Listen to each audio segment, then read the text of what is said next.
The X Zone radio and TV show is largely an opinion talk show. All opinions, comments, or statements of fact expressed by Rob McConnell's guests are strictly their own and are not to be construed as those of the X Zone radio and TV show or in any manner endorsed by Rob McConnell, Relmar McConnell Media Company, Talkstar Radio Network, its affiliated stations, or employees.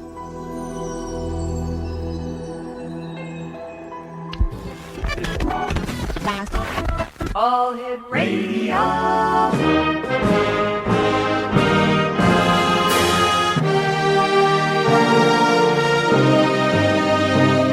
Welcome to the X Zone, a place where fact is fiction and fiction is reality.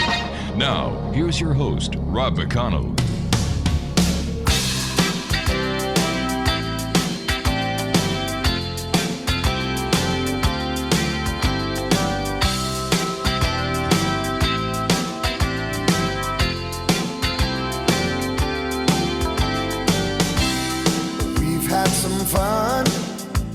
And welcome back to the X Zone, everyone. My name is Rob McConnell. We're coming to you from our studios in Hamilton, Ontario, Canada. Worldwide toll-free 1-800-610-7035. Email xzone@xzoneradiotv.com. On MSN Messenger, xzoneradiotv@hotmail.com. And our website, xzoneradiotv.com.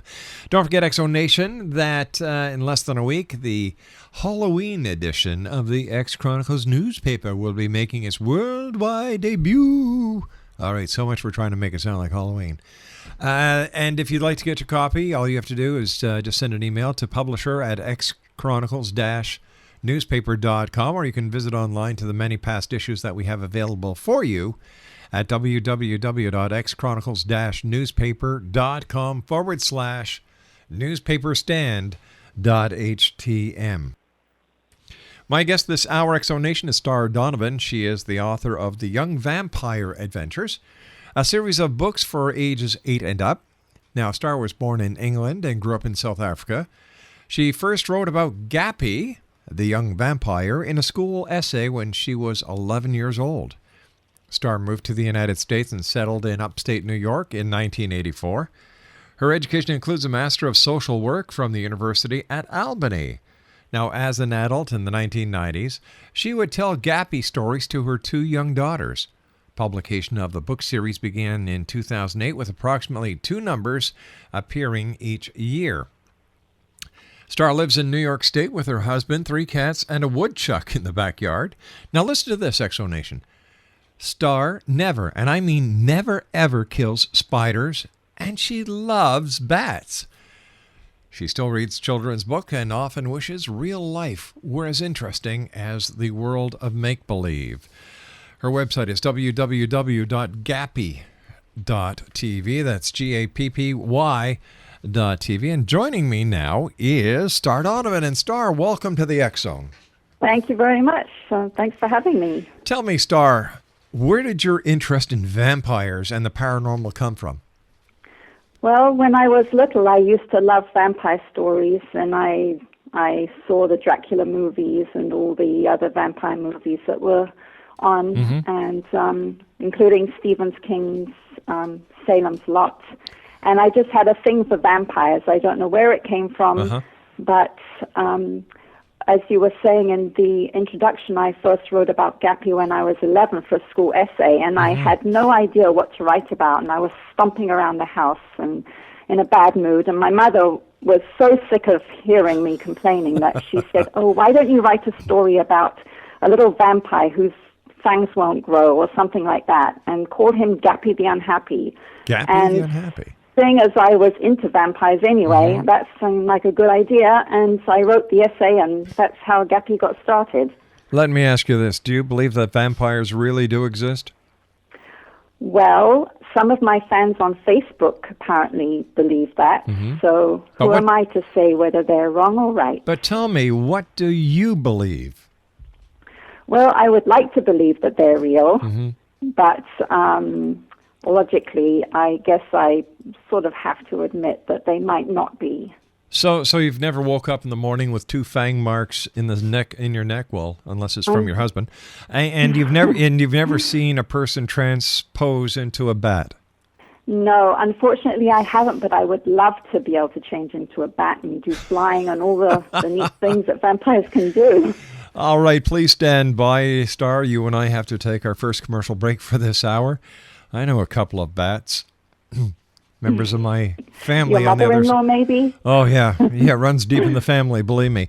Exonation, Star Donovan is our special guest. Here's the website, www.gappy.tv. That's gappy.tv. And we're going to be talking about young vampire adventures this hour here in the X Zone. After all, this is a place where people dare to believe and dare to be heard. Monday through Friday from 10 p.m. Eastern until 2 a.m. Eastern on our first network. Network number 2 until 6 a.m. And then network number 3, 6 p.m. until 10 p.m. My name is Rob McConnell. This is the X Zone. www.xzoneradiotv.com. And for our podcasts, they're always free at www.xzonepodcast.com. Donovan, Star, and I come back to talk about vampires this hour here in the X Zone. Someone else, but neither one took the bait.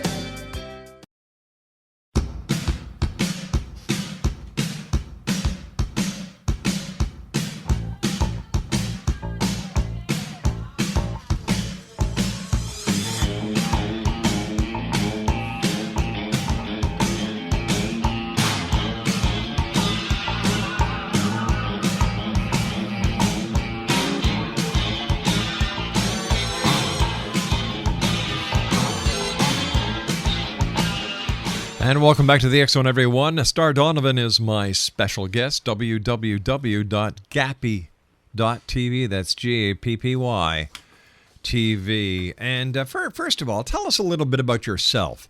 You know, you talked to us about how you came to write about Gappy. But why did you, I understand Gappy was the unhappy, but why vampires? Why not a ghost? Well, I guess I was more into vampires than ghosts. Oh, okay. I've seen Casper the Friendly Ghost, but it just didn't do it for me like the way Dracula did. Tell me, why do you think in today's society so many people are showing a greater interest in the paranormal than any other time except during war? Well, I wouldn't know about the wartime because that seems an odd mix for paranormal and war activity, but I don't know. I think it's because it's mystical and people like to think that there's some sort of fantasy creatures out there and they know they're not real, but it would probably be interesting if they were. And there's all the vampire movies and everything and the books that feed into it. And you've got the witches and the seances and all the other things that go with the occult. So I think it just makes life interesting for people if they have something like that they can be interested in. Now, why the association between the paranormal and wars? We know this for a fact, that during wars, people want to they want to stay in touch with dearly departed. It was during a world war that the Ouija board was invented. Mysticism picks up during the wartime because people want closure that they can't get because their dearly departed has died out overseas and is buried in a grave somewhere else, and 9 times out of 10 they never get to visit the grave. So I guess people are looking for closure. Now, there's 6 books about Gappy. What are they called and what are they about? Well, they're about a little boy. He's 9 years old in the first book. He gets older as the books progress, and he's a pretty serious boy. He's not that good at school, but he doesn't get into trouble, and he's a sort of a loner. He has one best friend, Prudence Pottage, who's got red hair and freckles and is very feisty and sometimes gets irritated with him because he doesn't stand up against the bully at school. And one day his parents told him the shocking news that he's turning into a vampire like them. Now, he didn't even know that his parents were vampires, and he was just a normal kid up to this point until the day he fainted in art school, in art class, and had to go to the hospital, and they found out he was anemic. And that night, his parents have the big talk with him, which all vampire kids have to go through when they're about 9 years old and they start changing. And he's inherited the vampire gene and is turning into a vampire like his parents. And he's sworn to secrecy. He can't tell anyone. He thinks his parents are absolutely crazy, but he sort of has to believe when they give him some more proof. And so he's dying to be able to tell people at school about it, and he has this big burden of the secret on him, and he doesn't know why people can't see that he's different at school, because he's a completely different person now than he thought he was.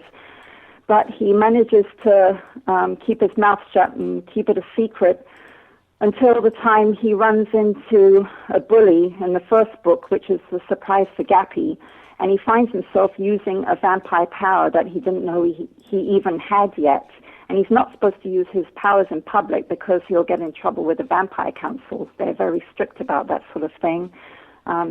You can imagine vampires don't want to be discovered living amongst regular humans. Sure. They'd be put in labs and stuck with needles and things like that.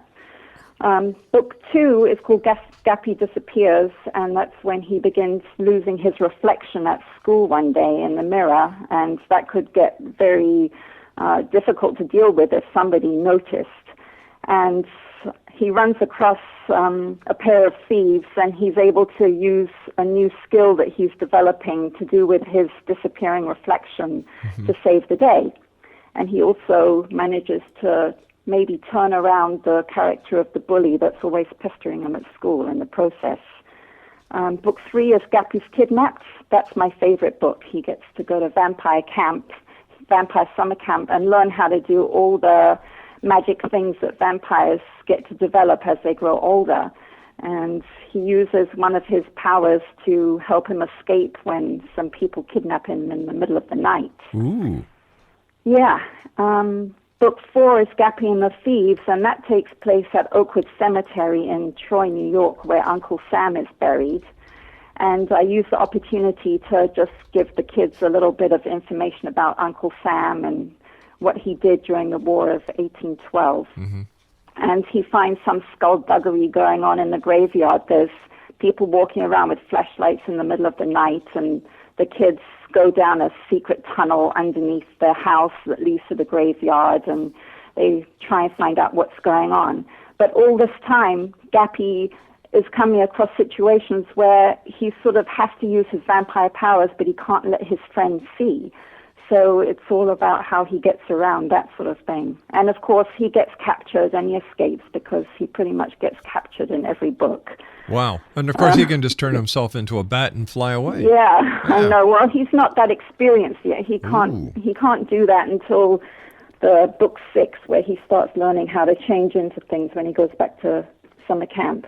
Gappy's Great Escape is book 5, and that's when he goes to Wales in the UK, where his great-great-grandfather came from, and he comes across some dubious characters who are up to something in a slate mine underground, and he and his friends and his cousins go underground, and of course they get captured and have to escape. He uses one of his powers that he's just been developing for that.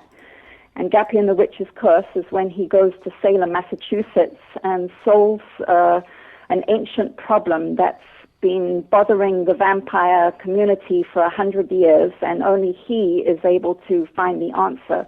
But in the process, he almost dies. There's an evil vampire who's got it in for him, and it's a battle between good and evil, which is the central theme that runs through most of the books. You know, I must tell you, I'm very intrigued that you say that vampires can be good role models for kids. Now, people usually don't think of vampires in that way. Certainly not suitable for younger children and preteens. How do you explain that? You know, hey, listen, vampires are good role models for kids. Well, they can be good role models if they're like Gappy, because Gappy's just a nice kid. He's perfectly normal. He just has this big secret that he has to live with, and he's got some magic to him as well.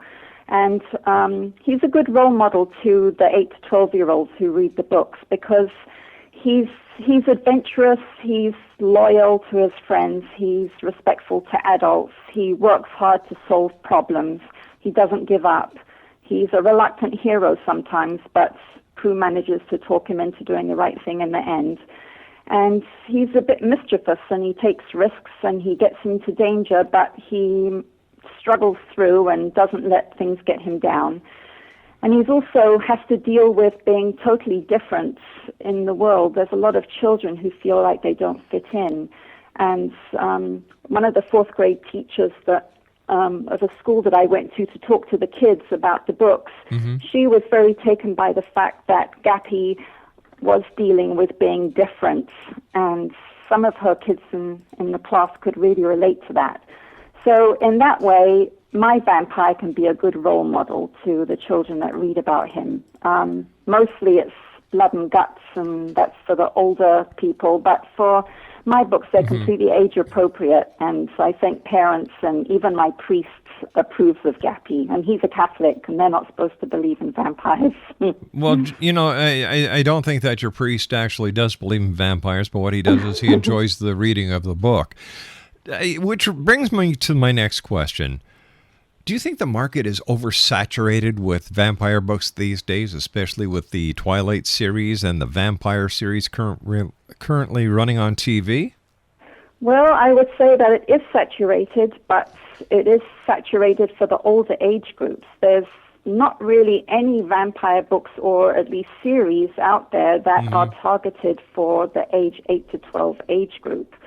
But the market is saturated, but you could also say, well, the market's saturated for romance novel and sci-fi and crime fiction, and nobody says, oh, well, don't you think the market's saturated with romance novels?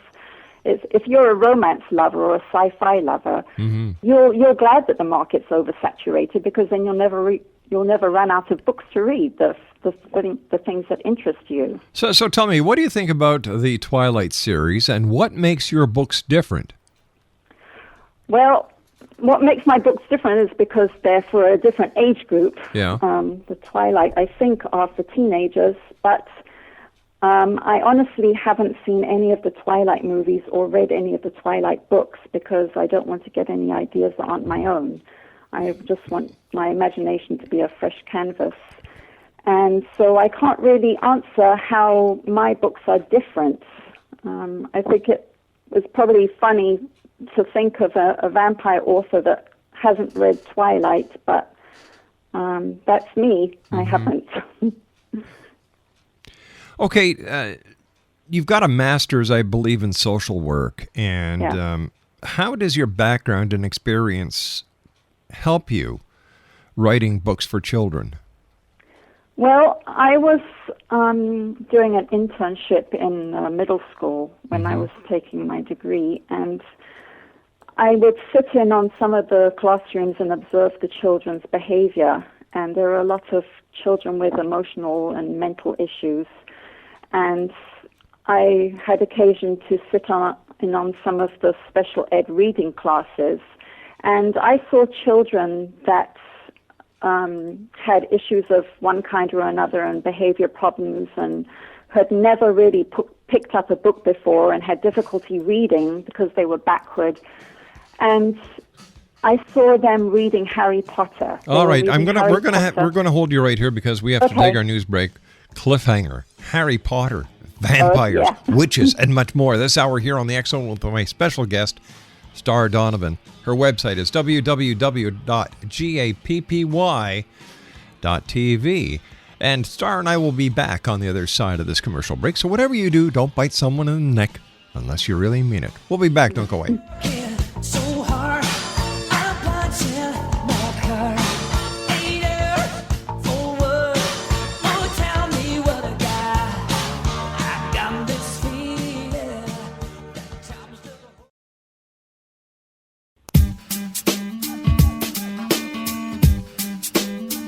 You're listening to the X Zone Radio Show, live and around the world on the Talkstar Radio Network, X Zone Broadcast Network, UK High Definition Radio, Euro High Definition Radio, and Star Cable. Our toll-free telephone number worldwide is 1-800-610-7035. Our email address, xzone@xzoneradiotv.com. On MSN Messenger, xzoneradiotv@hotmail.com, and our website, www.xzoneradiotv.com. I believe it's meant to be, darling. I watch you win.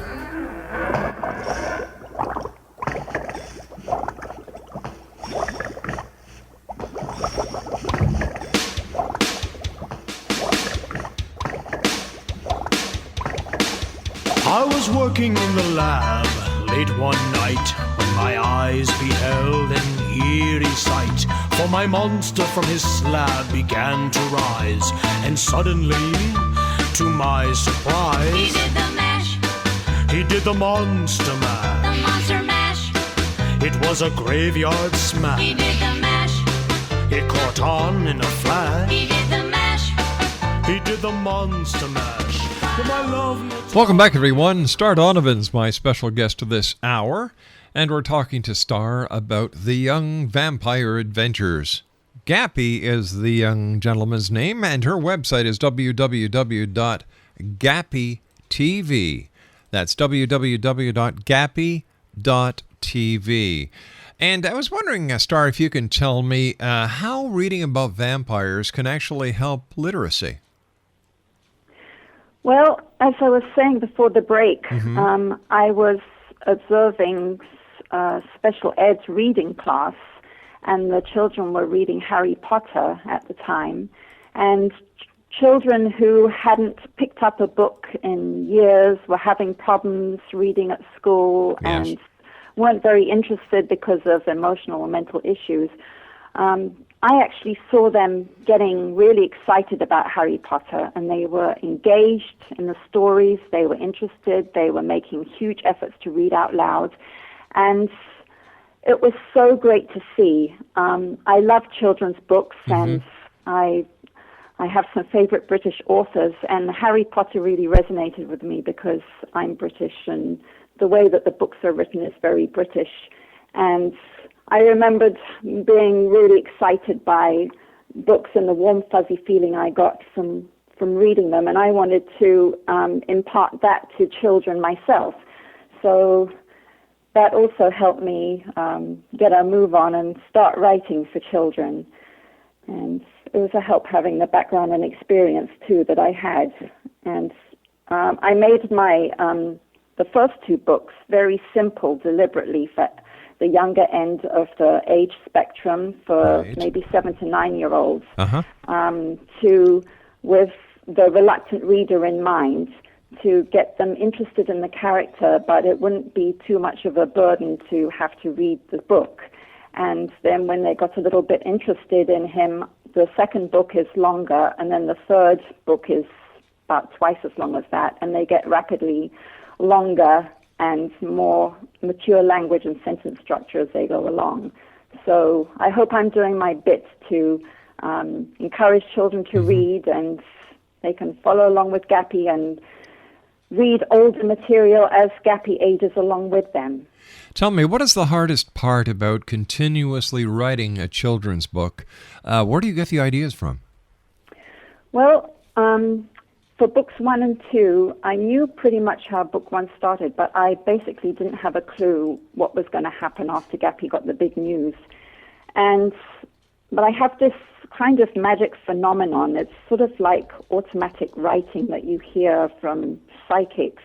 When I have a pencil in my hand and I start writing longhand, ideas just kind of flow through my pen, and I find my pen just writing down neat stories, and it's like I'm outside myself, and I'll look at the page and I'll think, hey, that sounds good, or, oh, I like that idea. And then once I get rolling, it's much easier to keep going. I do get my ideas in weird places, sometimes when I'm in the shower in the morning, sometimes when I'm daydreaming, driving down a particular stretch of road. And also from, like, I was driving along one day past the graveyard by my house, and that's how I suddenly thought of the idea that Guppy could have an adventure in the graveyard. I didn't used to like writing outlines for books. I know that they tell you in school that you should do that, but I found it very hard because I never knew what I wanted to write about ahead of time.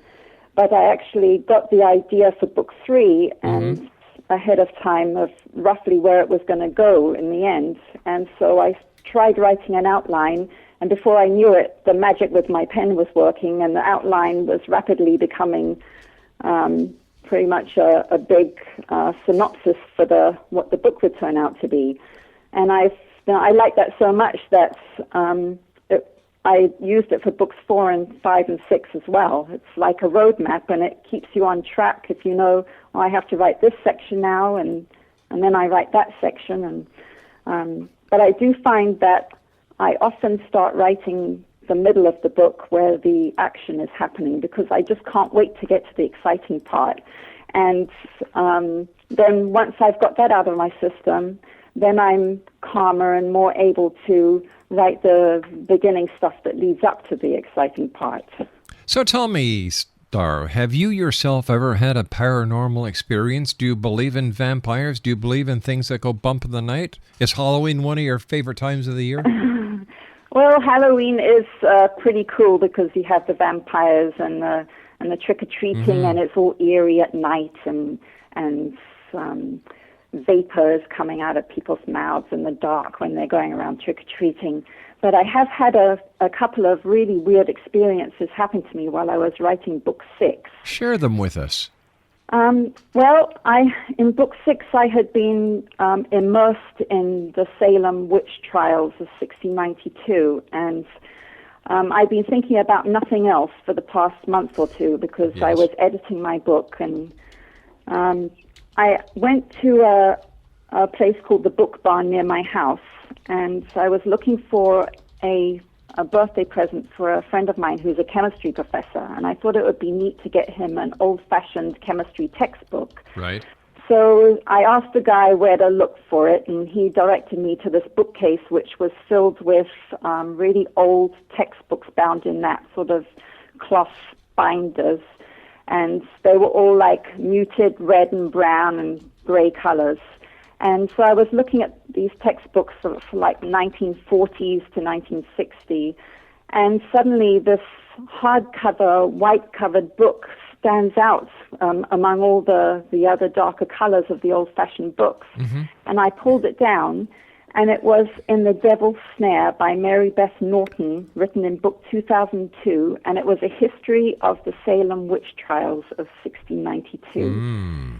And what's the odds that somebody would have misfiled exactly the subject that I was writing about in amongst the old chemistry textbooks, which have nothing whatsoever to do with fiction? So that was one thing that happened to me. I'll tell you something, that would freak me out. Yeah, it really did. I told the bookstore guy about it, and he started telling me some long, involved story about something that happened to him, but I think he was just pulling my leg. It didn't sound very credible. You want to hear about the other thing that happened to me? Oh, yes, please. Yes, please. Well, I had been writing this scene at the end of book 6, and I don't really want to do any spoilers, but it's about this person coming to life. It's an invisible person, and actually it's a skeleton, but that's all there is. And then suddenly the veins start appearing, wrapping around the body, and then the organs start appearing, the heart and the lungs and things, and then the muscles start joining on to the organs, and the ligaments and the tendons come in, and then the blood vessels are weaving all around and in and out. And then the skin comes and it starts creeping over the whole thing until it's eventually a fully grown man. Well, I was taking a break from writing this scene, and I came into the lounge and just flipped on the TV. And they were at the beginning stages of the movie called The Invisible Man. Oh, yeah. It has Tom Hanks in it. Yes.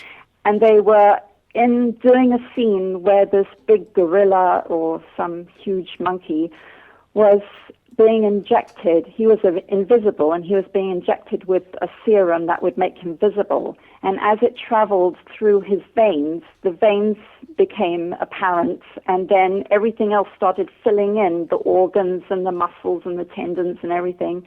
And it was exactly what I had just been writing about.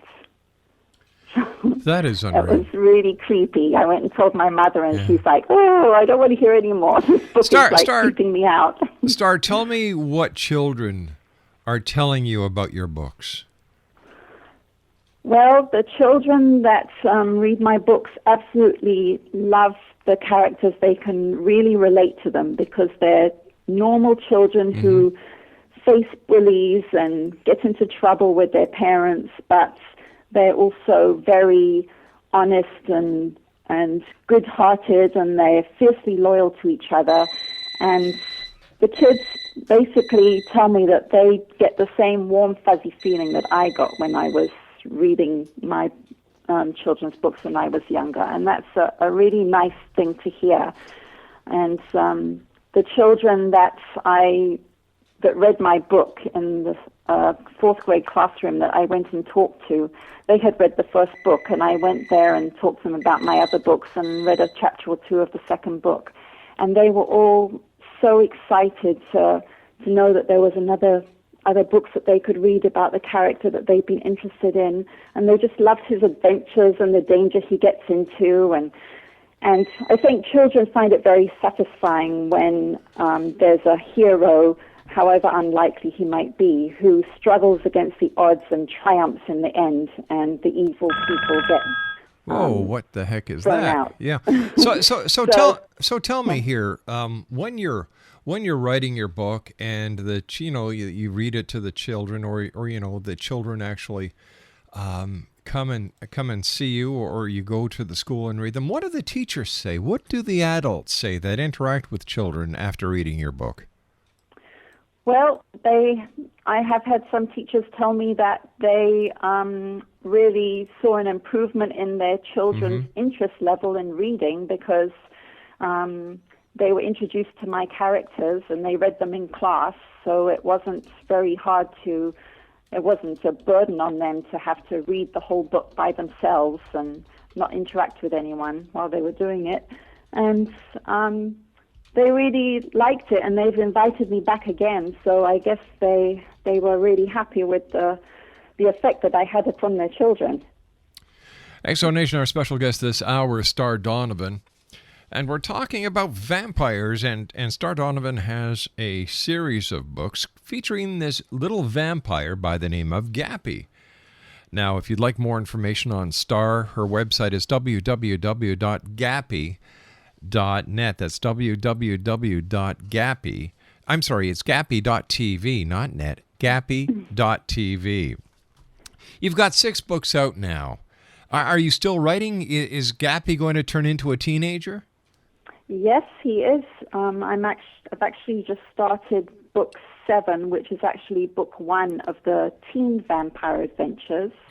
And Gappy is 13 now, and he's going to be having a lot more dangerous adventures, and he's also going to have some romance in there too, maybe with some characters from past books that I'll leave it up to the readers to find that out. But he is going to be having some romance, and I think teenagers like to have a bit of that sort of thing. Do you ever suffer from writer's block? And if so, how do you get around it? Well, I suffer from the anticipation of writing and thinking that I'm not going to know what to write about. Oh. But then when I make myself write, the magic thing happens with my pen, and also it's translated itself to the keyboard as well, which is very handy. I do get inspired to write in bright sunlight, so I guess I'm not really related to vampire. But oftentimes when I'm driving home on a sunny day, I go past a big park by my house, and they've got a big parking lot that faces a lake and some tennis courts, and I'll often pull into the parking lot and write longhand in my car until it's too dark to see anymore. And that's one of my favorite places to write. In a dark car? Yeah. The other favorite places are Starbucks and Panera and little coffee shops, and just something about the atmosphere and the ambience. If I can't get the sunlight, the smell of coffee seems to do the same thing. You've got to love those coffee shops and what they can do for you. All right, 6 books published, 1 on the way. We know that Gappy's going to find love in all the right places. What's going to happen with Gappy's parents? Are they going to be involved in Gappy's future as well? Well, I think his parents will always be involved, because at the end of each book they have to deal with the fact that their kid has got into trouble yet again. Oh, no. They can get really cross with him sometimes because he just goes willy-nilly into danger without sort of considering the consequences. But they're also proud of him because he usually tries to do the good thing and save other people and help people and that sort of thing. So, yeah, I think Gappy's parents are going to be around. All right, Star, stand by. You and I have to take our final break for this hour. Exonation. Okay. Star Donovan is our special guest. She's the lady behind the Young Vampire Adventure series. So far, a series of 6 novels about a young vampire. Her website, www.gappy.tv. That's gappy.tv. And Star and I will be back on the other side of this commercial break. So whatever you do, don't go away. My name is Rob McConnell. This is the X-Zone. We'll be back. I love Natari in the castle east, to the master bedroom where the vampire...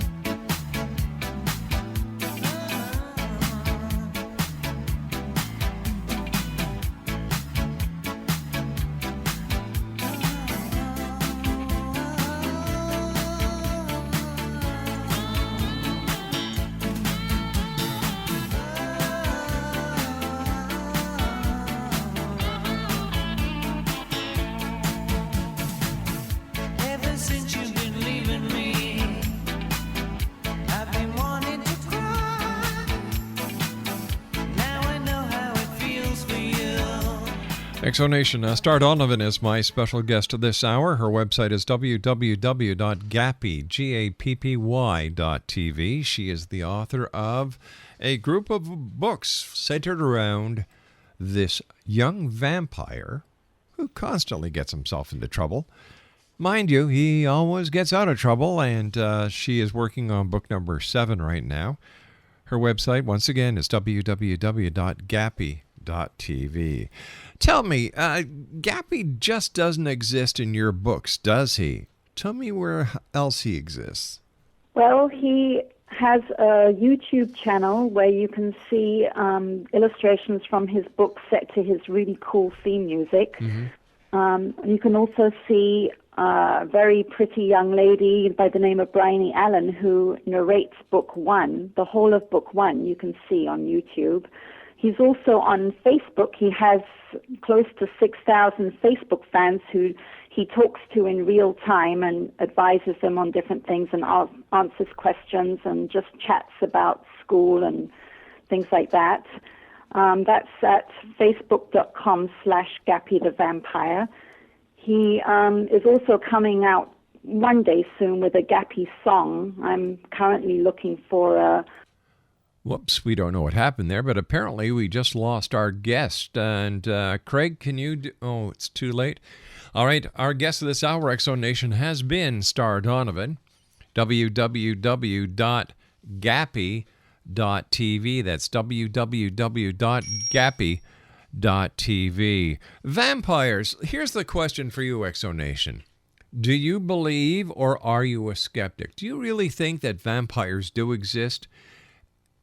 send me an email, xzone@xzoneradiotv.com. That's xzone@xzoneradiotv.com.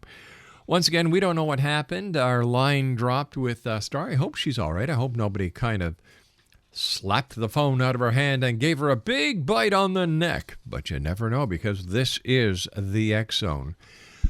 Let's see, tonight is the final debate between President Bush and Governor Romney.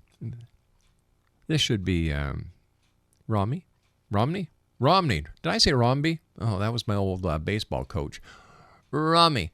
And it's going to be a very interesting hour, X Zone Nation. So we've asked the psychics that have appeared on the X Zone to give us their predictions. Now, what has happened that has really, really amazed me is that none of the psychics think the same way. 50% say President Obama, 50% say Mitt Romney. It's going to be interesting to see who's winning or who wins, and we're going to have the psychics joining us a couple of days after the election to explain what they did right or what they did wrong. I'll be back on the other side of this commercial break with the news at 6.5 minutes past the hour as the X Zone continues with yours truly, Rob McConnell, from our studios in Hamilton, Ontario, Canada. If you'd like to send an email, that email address is xzone@xzoneradiotv.com. Oh, the X Zone, a place where people dare to believe and dare to be heard. Vampires, witches, ghosts, and goblins. Couple more days to Halloweeny. I'll be back. Don't go away.